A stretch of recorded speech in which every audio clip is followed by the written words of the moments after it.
እንደምን አደራችሁ። እንኳን ደህና መጣችሁ። የኢትዮጵያ ፌዴራላዊ ዲሞክራሲያዊ ሪፐብሊክ ስድስተኛው የሕዝብ ተወካዮች ምክር ቤት አምስተኛ ዓመት የሥራ ዘመን 10ኛ መደበኛ ስብሰባ ነው። በሕገ መንግስቱ አንቀጽ 58 ንዑስ አንቀጽ 1 እና በምክር ቤቱ የአሰራርና የአባላት ስነ ምግባር ደንብ አንቀጽ 22 ንዑስ አንቀጽ 2 መሰረት ከአባላት መካከል 357 የተገኙ ስለሆነ ምልዓተ ጉባኤ ተሟልቷል። ለዛሬው ዕለት የተያዙ አጀንዳዎች አንደኛ የምክር ቤቱ አምስተኛ ዓመት የሥራ ዘመን 9ኛ መደበኛ ስብሰባ ቃለ ጉባኤ መርምሮ ማጽደቅ፣ ሁለተኛ የኢትዮጵያ ፌዴራላዊ ዲሞክራሲያዊ ሪፐብሊክ ጠቅላይ ሚኒስትር ክቡር ዶክተር አብይ አህመድ የፌዴራል መንግስት የ2018 በጀት ዓመት የ6 ወራት የስራ አፈጻጸም ሪፖርት ላይ ከምክር ቤት አባላት ለሚቀርቡላቸው ጥያቄዎች የሚሰጡትን ምላሽና ማብራሪያ ማዳመጥ ናቸው።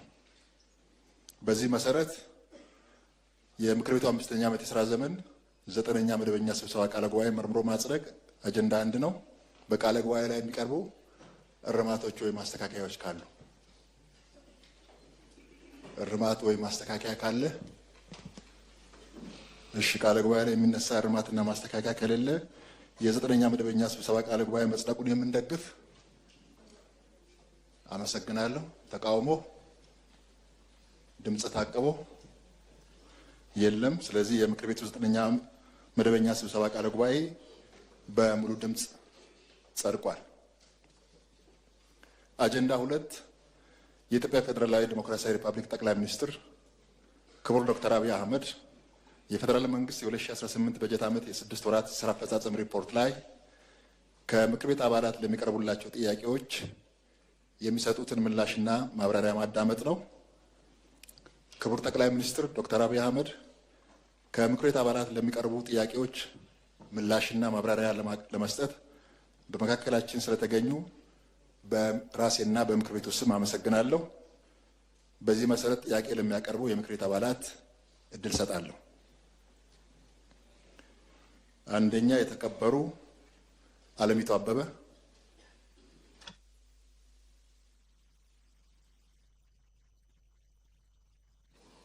አመሰግናለሁ። የተከበሩ አፈ ጉባኤ፣ እንዲሁም ክቡር ጠቅላይ ሚኒስትር ዶክተር አብይ አህመድ የ2018 በጀት ዓመት የ6 ወራት የዕቅድ አፈጻጸም ሪፖርት ዙሪያ ለምናነሳቸው አስተያየቶችና ጥያቄዎች ማብራሪያ ለመስጠት በመካከላችን በመገኘቶ ልባዊ ምስጋናዬን እያቀረብኩ ጥያቄን አቀርባለሁ።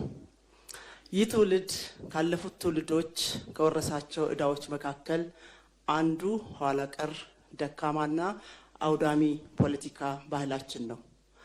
በዚህ ምክንያት የፖለቲካ አመለካከት ልዩነቶች በውይይት መፍታት ዳገት ሆኖብን መገዳደል፣ መጠፋፋት እና አፍርሶ ከዜሮ መጀመር ዋነኛ መገለጫ ሆኖ እስከ ዛሬ ድረስ ዘልቋል። በለውጡ ያገኘናቸውን መልካም እድሎችን እንኳን በአግባቡ እንዳንጠቀም ይህ ዘመናትን የተሻገረ የፖለቲካ ባህላችን ማነቆ ሆኗል። ዛሬ በአንዳንድ የሀገራችን አካባቢዎች የታጠቁ ቡድኖች የሰላም ጠንቅ እና የስጋት ምንጭ ሆነው ቀጥለዋል። መንግስት ችግሮችን በሰላማዊ መንገድ ለመፍታት እየወሰዳቸው ያሉ አበረታች እርምጃዎች ውጤት እያመጡ ነው። በዚህ ወደ ሰላም እንቅስቃሴ የገቡ አካላት መኖራቸውን እየተመለከትን እንገኛለን። ሆኖም ግን አሁንም በአንዳንድ የአማራና የኦሮሚያ አካባቢዎች የሚታዩ ግጭቶች ግን ሙሉ በሙሉ አልተወገዱም። ክቡር ጠቅላይ ሚኒስትር፣ ይህ አደገኛ ሁኔታ በዘላቂነት ለመፍታትና የሕዝቡን ደህንነት ለማረጋገጥ ባለፉት 6 ወራት የተከናወኑ ዋና ዋና ስራዎች፣ የተገኙ ውጤቶች ላይ ተጨማሪ ማብራሪያ ቢሰጥ አመሰግናለሁ። እሺ፣ እናመሰግናለን። በመቀጠል የተከበሩ አብዱ ሐሰን። አመሰግናለሁ። የተከበሩ አፈ ጉባኤ፣ ክቡር ጠቅላይ ሚኒስትርም ለምናነሳቸው ጥያቄዎች ምላሽ እና ማብራሪያ ለመስጠት ስለተገኙ እያመሰገንኩ ጥያቄ እንደሚከተለው አቀርባለሁ። ክቡር ጠቅላይ ሚኒስትር፣ በሰሜኑ የሀገራችን ክፍልም ሆነ በሌሎች አካባቢዎች የተፈናቀሉ ዜጎችን ወደ ቀድሞ ቀያቸው ለመመለስና ዘላቂ ሰላም ለማስፈን እየተሰሩ ያሉ ስራዎች በምን ደረጃ ላይ ይገኛሉ? ህወሓት ለአመታት ሲያደርግ እንደኖረው የተፈናቀሉ ዜጎችን ለፖለቲካ ዓላማ ሲጠቀምባቸው ይታያል። ድጋፍም እንዳይደርስ በማድረግ እና ወደ ቀያቸው እንዳይመለሱ እያደረገ ይገኛል። ስለሆነም ክቡር ጠቅላይ ሚኒስትር ይህንን ሁኔታ ለመፍታት በመንግስት በኩል ምን እየተሰራ ይገኛል? እንዲሁም የቀድሞ ታጣቂዎች ትጥቅ የማስፈታትና ወደ ማህበረሰቡ የመቀላቀል ሂደት እና በግጭት ውስጥ የነበሩ አካባቢዎችን መልሶ የመገንባት ሂደት ያለበት ደረጃ ላይ ማብራሪያ ቢሰጥ አመሰግናለሁ። እናመሰግናለን። በመቀጠል የተከበሩ የሺህ ሀሳብ ጸጋ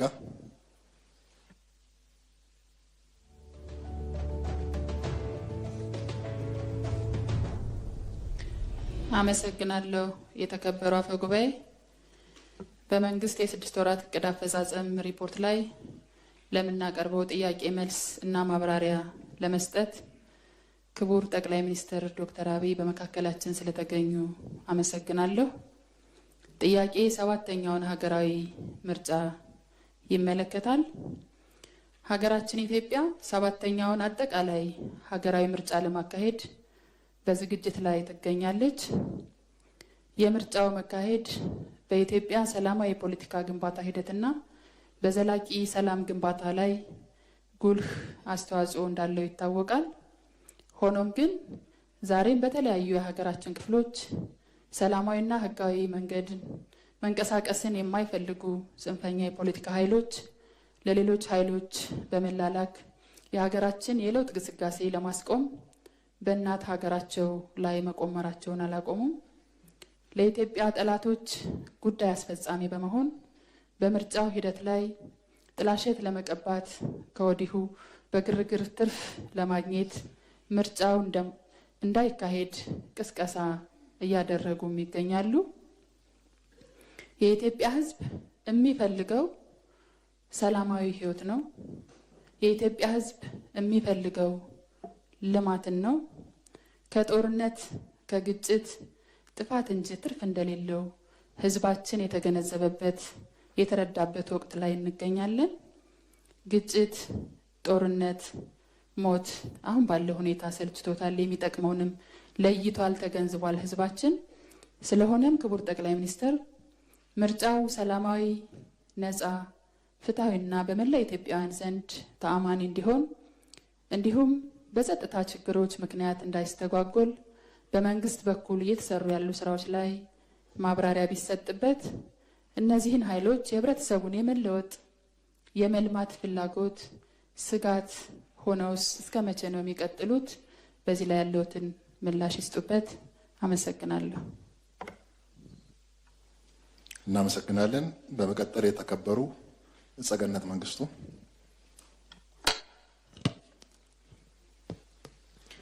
አመሰግናለሁ። የተከበሩ አፈ ጉባኤ፣ እንዲሁም ክቡር ጠቅላይ ሚኒስትር፣ የተከበረው የህዝብ ተወካዮች ምክር ቤት ለሚያነሳው ጥያቄዎች ምላሽና ማብራሪያ ለመስጠት በመካከላችን ስለተገኙ አመሰግናለሁ። ክቡር ጠቅላይ ሚኒስትር፣ በሀገራችን ለዘመናት ስር ሰዶ የቆየው የመጠፋፋት ፖለቲካን ለመቀየር እየሰሩት ያለው ስራ በሂደት ፍሬ እያፈራ እንደሚሄድ ጥርጥር የለውም። ለዚህም ሀገር የማዳን ስራ እየሰሩት ያለው ስራ ትውልድ ያመሰግኖታል። እኔም እንደ አንድ የህዝብ ተወካይ ላመሰግኖት እወዳለሁ።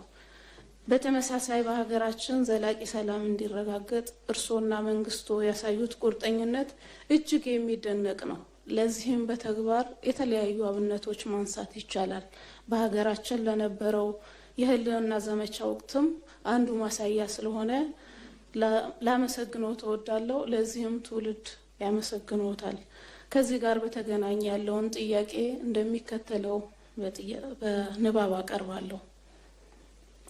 በትግራይ ክልል ዘላቂ ሰላምን ለማስፈን የፕሪቶሪያው ስምምነት ትልቅ ተስፋን የጫረ ቢሆንም በአሁኑ ወቅት የህወሓት ክፋይ በሆነው የአዛውንቶች ቡድን ምክንያት በክልል ውስጥ ስርዓት አልበኝነት እንዲነክስና የግጭት ድባብ ተመልሶ እንዲያንዣብብ እየሆነ ይገኛል። ይህ ቡድን በተለያዩ ህገወጥ ስራዎች ተሰማርቶ የዘላቂ ሰላም ግንባታችን እንቅፋት ሆኖ ቀጥሏል። ወገናችን የሆነው የትግራይ ህዝብም ለዚህ ቡድን እኩይ ተግባር መያዣ ሆኖ ዛሬም ለውስብስብ ችግሮች ተጋልጦ እየተንገላታ ይገኛል። ክቡር ጠቅላይ ሚኒስትር፣ የትግራይ ክልል አሁናዊ የሰላም ሁኔታ በምን ደረጃ ላይ ይገኛል? ክልሉ በሀገራዊ ምክክር ሂደት ውስጥ ንቁ ተሳታፊ ከማድረግና 7ኛው ሀገራዊ ምርጫ ከማካሄድ አኳያ ከጊዜያዊ አስተዳደሩ ጋር በቅንጅት እየተሰሩ ያሉ ስራዎች ላይ ማብራሪያ ቢሰጡን። በዚህ ረገድ ከሰላም ወዳዱ የትግራይ ህዝብስ ምን ይጠበቃል? አመሰግናለሁ። እሺ፣ እናመሰግናለን። በመቀጠል የተከበሩ ጥሩ አይነት ተመስገን።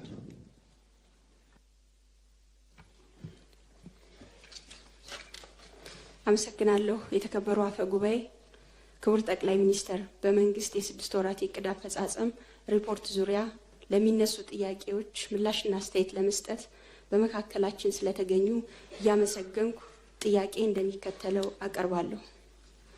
መንግስት ያደሩ ችግሮችን በዘላቂነት ለመፍታት አሳታፊና ገለልተኛ አካታች የሆነ ሀገራዊ ምክክር ኮሚሽን አቋቁሞ እስካሁን ሰፊ ስራዎችን ሰርቷል።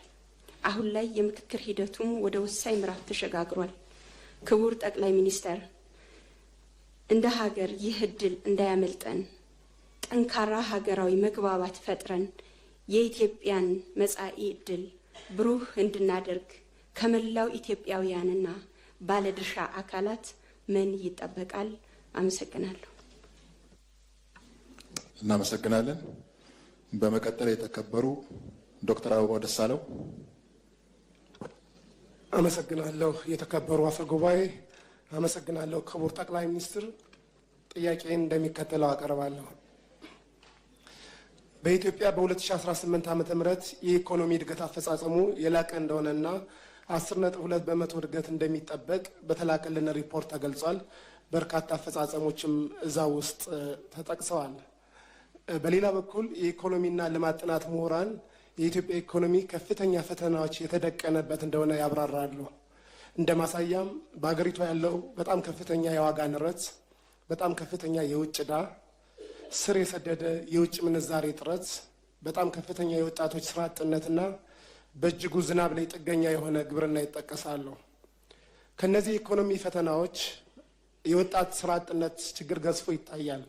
እንደሚታየው ከ30 ዓመት በታች ከሆኑትና የሀገራችንን ሕዝብ 70% ከሚሸፍኑት ወጣቶች ውስጥ 27% የሚሆኑት ስራ አጦች እንደሆኑ ጥናቶች ያመለክታሉ። ይህንን የወጣቶች ስራ አጥነት ቁጥር ለመቀነስ የተለያዩ የመፍትሄ ሀሳቦች ይሰነዘራሉ። ከነዚህ ውስጥም የመጀመሪያው በአንድ ወቅት ተነቃቅቶ የነበረው በአሁኑ ሰዓት በእጅጉ የተዳከመው ለወጣቶች ጥቃቅንና አነስተኛ ብድር ያለ ማስያዣ ወይም ኖን ኮላተራይዝድ ማይክሮ ሎን ነው።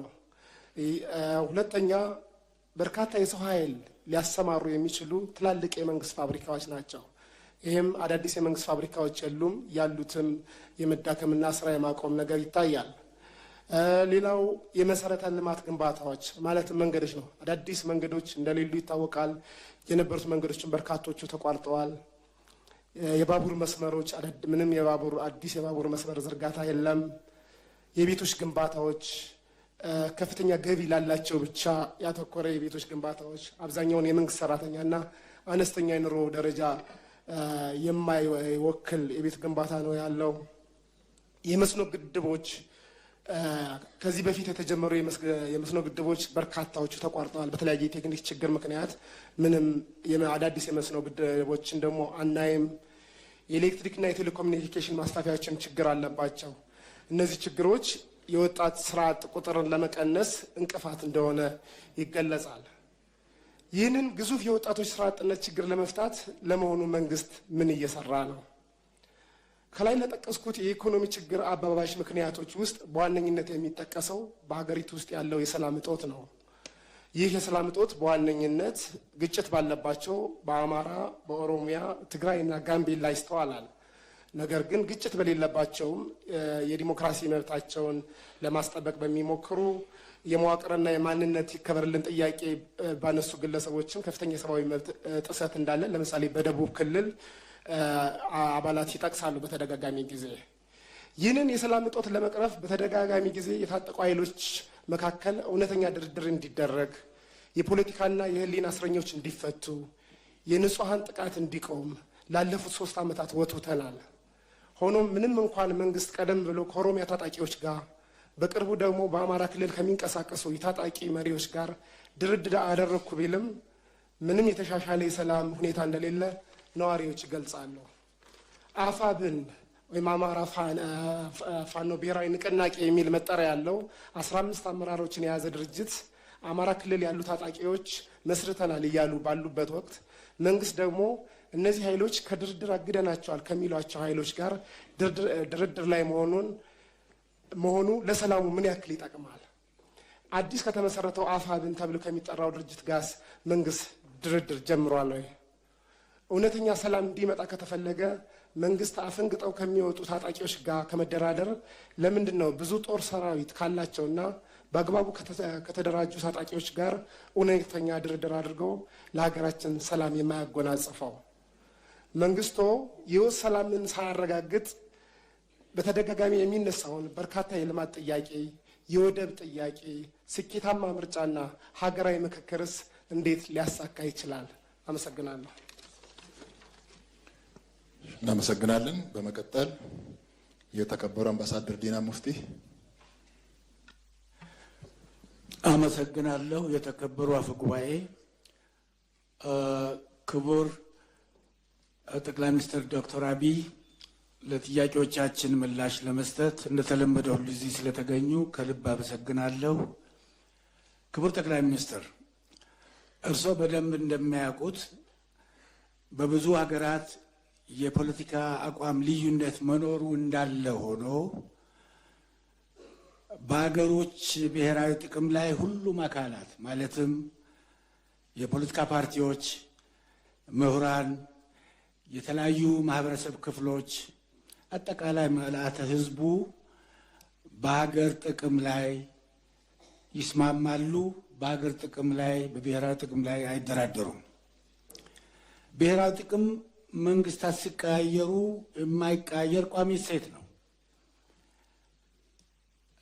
ባለመታደል ሆኖ በሀገራችን ብሔራዊ ጥቅምን ከቡድንና ከስልጣን ጋር በማያያዝ ለሀገር ህልውና አደጋ የመፍጠር ሁኔታዎች ይታያሉ። በዚህም ሁኔታ በብሔራዊ ጥቅም የሚደራደሩ ቡድኖችና ግለሰቦችን በሀገራችን የማየት አሳፋሪና አሳዛኝ ሁኔታ ይስተዋላል። ክቡር ጠቅላይ ሚኒስትር፣ ይህን አደገኛ ሁኔታ ከመሰረቱ ለመቀየርና የብሔራዊ ጥቅም ጉዳዮቻችንን ለይተን በአንድነት እንድንቆም ለማድረግ በመንግስት በኩል ምን እየተሰራ ይገኛል? እርሶስ በዚህ ዙሪያ ለሁሉም የፖለቲካ ኃይሎችና የኢትዮጵያ ጉዳይ ያገባኛል ለሚሉ ሁሉ የሚያስተላልፉት መልእክት ካለ ብንሰማው ደስ ይለኛል። በመጨረሻም ብሔራዊ ጥቅሞቻችንን በፖለቲካ፣ በኢኮኖሚ፣ በማህበራዊና በወታደራዊ ዘርፎች በማሳደግ የሀገራችንን የዲፕሎማሲ ከፍታ በሀገራችን የዲፕሎማሲ ከፍታ እንዲመዘገብ እርስዎ ለሰጡት ብርቱ አመራር ያለኝን ከፍተኛ አድናቆት ገልጻለሁ። በመጪውም ምርጫ ይህን እድል ለማስቀጠል እና ሀገራችንን ከፍ ወዳለ ደረጃ ለማድረስ የሚያስችል ሁኔታ እንደሚፈጠር ያለኝ እምነት ከፍተኛ ነው። በጣም አመሰግናለሁ። እናመሰግናለን። በመቀጠል የተከበሩ ዶክተር ስለሺ ኮሬ።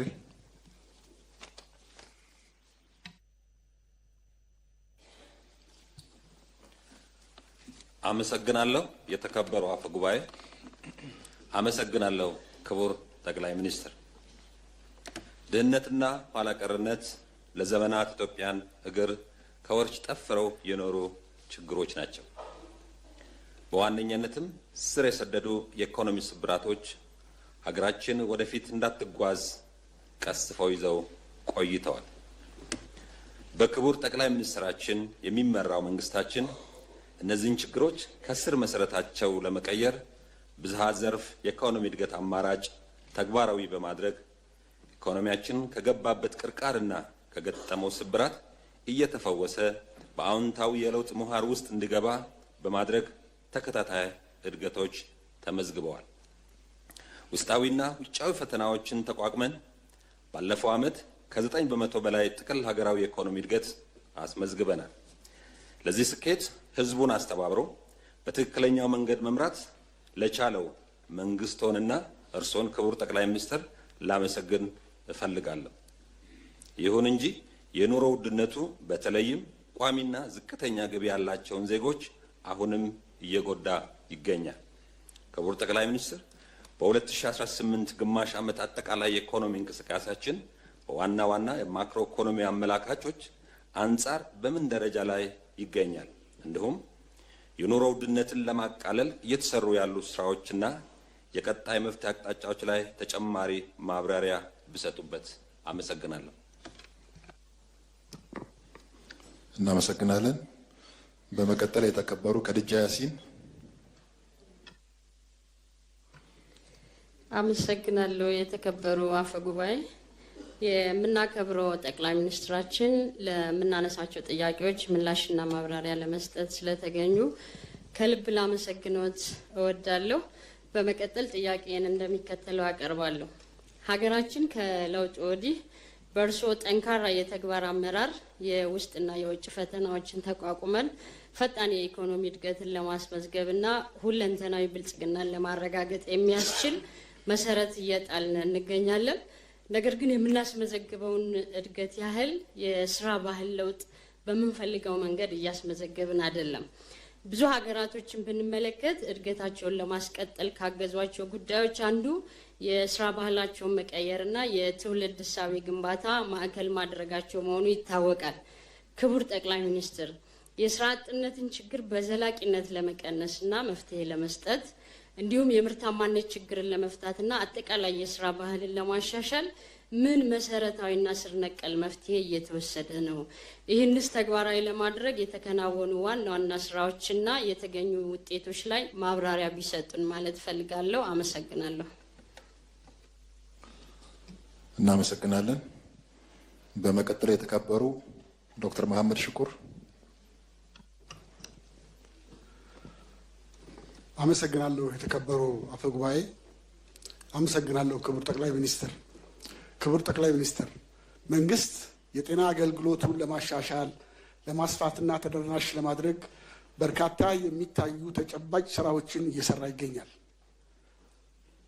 በየቦታው የሚሰሩ ትላልቅ ግዙፍ ሆስፒታሎችና የጤና ተቋማት አገልግሎቱን ሪፎርም ለማድረግ ለማዘመን የሚደረጉ ጥረቶች እንዳሉ ሆነው በቅርቡ እንኳን ተከስቶ የነበረውን ማልበርግ የተቋቋምንበት አካሄድና የተገኘው ውጤት እጅግ ያኮራና በዓለም አቀፍ ደረጃ ሪኮግኒሽን ያስገኘልን በሌሎች ሀገራት በአፍሪካ ሀገራት እንኳን ያስከተለውን ያህል ምንም አይነት ችግር ሳያስከትል ኮንቴን መደረጉ የጤና ስርዓቱ ምን ያህል ትኩረት ሰጥቶት እየተሰራ እንደሆነ የጤና ጥበቃ ሚኒስትርም እየሰራ ያለው ስራ ድጋፍ የሚያሻውና ሪኮግኒሽን የሚገባው ነው።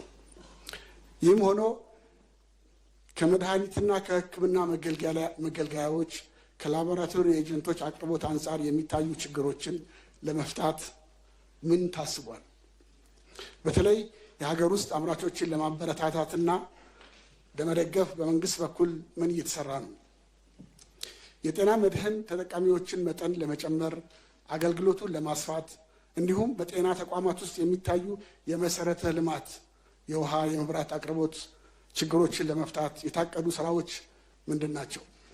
ክቡር ጠቅላይ ሚኒስትር፣ ሌላው በከፍተኛ ወጪ ወጥቶባቸው የተማሩ ሀገራቸው ውስጥ ለመስራት ፍላጎት ያላቸው ምንም አይነት የተለየ የፖለቲካ አመለካከት የሌላቸው በኢኮኖሚ ችግር ምክንያት ብቻ ወደ ውጭ የሚሄዱ ባለሙያዎቻችን በተለይ ሲኒየር ሐኪሞቻችን ጉዳይ በተመለከተ ምን ታቅዷል? ምን ታስቧል? በመጨረሻም ከላይ የተገለጹት ችግሮቻችን መንስኤ ያለንበት የኢኮኖሚ ደረጃና አቅም መሆኑን እረዳለሁ። ክቡር ጠቅላይ ሚኒስትር፣ ከዓመታዊ በጀታችን የጤናው ድርሻ ከ3% ያልበለጠ ነው። ኢትዮጵያ በፈረመችው የአቡጃ ዲክላሬሽን ሀገራት ከ15% በታች ያልሆነ ነው የሚመድቡት። ብዙ ሀገራት አሳክተዋል። ጎረቤቶቻችንም ይህን ያህል ባይደርሱም ከኛ በተሻለ እየመደቡ ነው ያሉትና የኛ የጤና በጀት ካለው የሕክምና መገልገያዎችና የመድኃኒቶች ዋጋ መጨመር ከአዳዲስ በሽታዎች መከሰት ከሕክምና ወጪ ጋር ተያይዞ ያሰብነውን ለማሳካት ያነሰ ይመስለኛልና ይህንን ለማሻሻል